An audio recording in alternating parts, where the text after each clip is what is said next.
اعوذ باللہ من الشیطان الرجیم بسم اللہ الرحمن الرحیم۔ اب وہ آ رہی ہیں دو آیتیں، یا ایھا الذین آمنوا لا یسخر قوم من قوم عسیٰ ان یکونوا خیرا منہم ولا نساء من نساء عسیٰ ان یکن خیرا منہن۔ اہل ایمان تم میں سے کوئی گروہ دوسرے گروہ کا مذاق نہ اڑائے، تمسخر نہ کرے، ہو سکتا ہے کہ وہ ان سے بہتر ہوں۔ جن کا تم مذاق اڑا رہے ہو، کسی ایک برائی کو دیکھا ہے تم نے، کسی ایک عیب کو دیکھا ہے، اس کی ناک چھوٹی ہے، اس کا کان چھوٹا ہے، اس کا فلاں یہ ہے، اس کا یہ ہے، تو تم نے تو کوئی عیب دیکھا ہے ظاہری، ہو سکتا ہے دل میں اس کے تقویٰ تم سے 10 گنا زیادہ ہو، اللہ کی محبت، اللہ کے رسول کی محبت تم سے 1000 گنا زیادہ ہو، تو تمہیں کیا پتا، تم نے تو ایک چیز دیکھی ہے۔ اسی طرح عورتیں دوسری عورتوں کا مذاق نہ اڑائیں، عسیٰ ان یکن خیرا منہن، ہو سکتا ہے کہ وہ جن کا مذاق اڑایا جا رہا ہے وہ اللہ کی نگاہوں میں بہتر ہو ان سے جو مذاق اڑا رہی ہیں۔ ایک حکم تو ہو گیا تمسخر نہ ہو۔ ولا تلمزوا انفسکم، اپنے آپ کو عیب نہ لگاؤ۔ اپنے آپ کو عیب لگانا یعنی اپنے بھائیوں پر عیب نہ لگاؤ، آخر وہ تمہاری ہی اس ملت کا فرد ہے، امت کا فرد ہے، تو اس کو عیب لگا تو تمہیں عیب لگا۔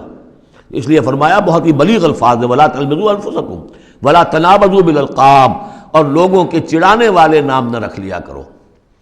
کسی جماعت کا نام کچھ اور ہے، اس کو چڑانے کے لیے نام کچھ اور رکھ لیا گیا ہے، یا اور کسی فرد کے لیے، کسی گروہ کے لیے، تو یہ جو ہے ایک دوسرے کے اوپر اس طریقے سے ڈال دینا اور نام ان کے اوپر کہ جو ان کو پسندیدہ نہیں ہے، یہ 3 کام ہو گئے ایک آیت میں روکا گیا۔ اس کی وجہ سے اکثر ایسا ہوتا ہے، کبھی ایک دوست آپ ایک خاص قسم کا مذاق اس سے کر رہے ہیں یا کسی لفظ سے اس کو چھیڑتے ہیں، 100 دفعہ وہ سن لیتا ہے، کوئی اثر نہیں ہوتا، کسی وقت کوئی عجیب کیفیت ہوتی ہے اس کی کہ اس کے دل میں جا کر زخم کی طرح لگ جاتا ہے اور پھر وہ دل کا رشتہ ٹوٹ جاتا ہے، اور ایک ایسی جو ہے اس کے اندر گرہ پڑ جاتی ہے، پھر کھولے نہیں کھل سکتی۔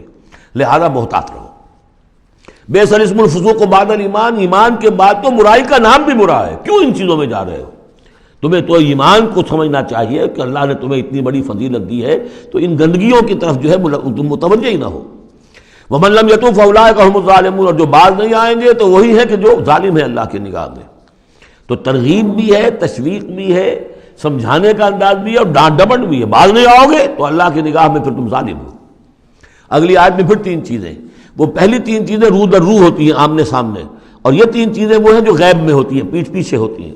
یا ایھا الذین آمنوا اجتنبوا کثیرا من الظن ان بعض الظن اسم، اہل ایمان زیادہ ظن کرنے سے بچو، خام خواہ گمان بٹھا لینا کسی کے بارے میں، جب تک کہ کوئی بات ظاہر نہ ہو جائے، کسی کی طرف سے کوئی روش یا رویہ یا کوئی اقدام جو ہے واضح طور پر سامنے نہ آ جائے، اپنے دل میں خام خواہ کوئی اس کے بارے میں جس کو ہم کہتے ہیں سوء ظن پیدا کر لینا۔ ان بعض الظن اسم، بعض ظن جو ہے وہ تو گناہ کے درجے تک پہنچ جائیں گے، اس لیے کہ تم نے اپنے دل میں بات بٹھا لی ہے، حالانکہ اس میں وہ شے ہے ہی نہیں۔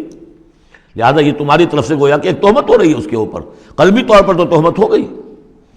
ولا تجسسوا، اور دوسری بات یہ ہے کہ ایک دوسرے کے حالات کی ٹوہ میں نہ رہو۔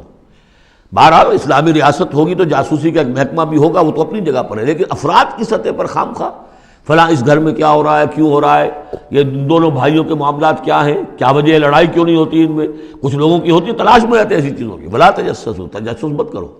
ولا یغتب بعضکم بعضا، اور تم میں سے کوئی دوسرے کی غیبت نہ کرے، کسی کے پیٹھ پیچھے غیر موجودگی میں اس کی کوئی برائی نہ بیان کرے، چاہے وہ برائی بالفعل اس میں ہو۔ حضور سے پوچھا گیا کہ حضور اگر وہ برائی اس میں ہو، آپ نے فرمایا تبھی تو غیبت ہے، اگر برائی ہے نہیں تو تہمت ہو گئی، وہ تو غیبت سے دوہرا جرم ہو گیا۔ لیکن یہی ہے کہ کسی مسلمان بھائی کی غیر موجودگی میں اس کی کوئی برائی بیان نہ کی جائے۔ ایحب احدکم ان یاکل لحم اخیہ میتا، کیا تم میں سے کوئی شخص اسے پسند کرے گا کہ وہ اپنے کسی مردہ بھائی کا گوشت کھائے؟ فکرہتموہ، یہ تو تمہیں بہت برا لگا، بہت گھن آیا، یہ کیا بات کہہ دی اللہ تعالیٰ نے، کوئی شخص چاہے گا یہ کہ اپنے مردہ بھائی کا گوشت کھائے؟ لیکن یہ اخلاقی سطح پر یہی کام تم کرتے ہو۔ غیبت جو ہے اخلاقی سطح پر یہی ہے، کیوں کہ جو شخص موجود نہیں ہے آپ اس کی عزت پر حملہ کر رہے ہیں۔ اگر وہ موجود ہوتا اپنا دفاع کرتا، لیکن موجود نہیں ہے، دفاع نہیں کر سکتا، وضاحت کرتا، آپ کو غلط بات سمجھ میں آئی، آپ نے ٹھیک نہیں سمجھا ہے، آپ کو اطلاع صحیح نہیں ملی ہے، آپ 100 طرح سے اپنی حفاظت کرتا ہے اپنی عزت کی، اور چونکہ موجود نہیں ہے آپ نے جیسے مردہ بھائی کی لاش پڑی ہے، جیسے چاہو موٹی جو ہے کاٹ لو، لیکن اگر وہ زندہ ہو تو تمہیں قریب آنے دے گا۔